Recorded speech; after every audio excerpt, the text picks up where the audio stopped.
નમસ્કાર મિત્રો, પેરના ન્યૂઝમાં આપનું સ્વાગત છે। આજ રોજ માંગરોળ સરકારી હોસ્પિટલ ખાતે નવી 108 એમ્બ્યુલન્સનું ઉદ્ઘાટન કરાતા ધારાસભ્ય ભગવાનજીભાઈ કરગટિયા માંગરોળ ખાતે વધુ એક 108 એમ્બ્યુલન્સ યુનિટ શરૂ કરાઈ।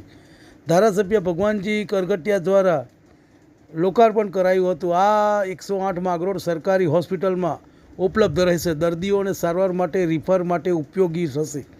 આ પ્રસંગે ધારાસભ્ય ભગવાનજી કરગટિયા, શહેર ભાજપ પ્રમુખ લીનેશ સોમૈયા, ડૉક્ટર ગરીબા, ડૉક્ટર બાબા અને 108ના સ્ટાફ તેમજ સરકારી હોસ્પિટલનો સ્ટાફ હાજર રહ્યા હતા।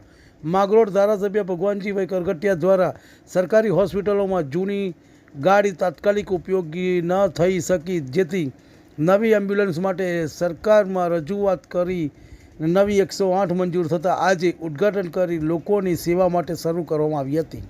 રિપોર્ટ જીતુભાઈ પરમાર, માંગરોળ। તમને અમારા સમાચાર પસંદ આવ્યા હોય તો like, share, bell icon, comment અને સબસ્ક્રાઈબ કરો। આજ રોજ માંગરોળ સરકારી હોસ્પિટલ ખાતે સરકાર દ્વારા 108 એમ્બ્યુલન્સ ફાળવવામાં આવી છે।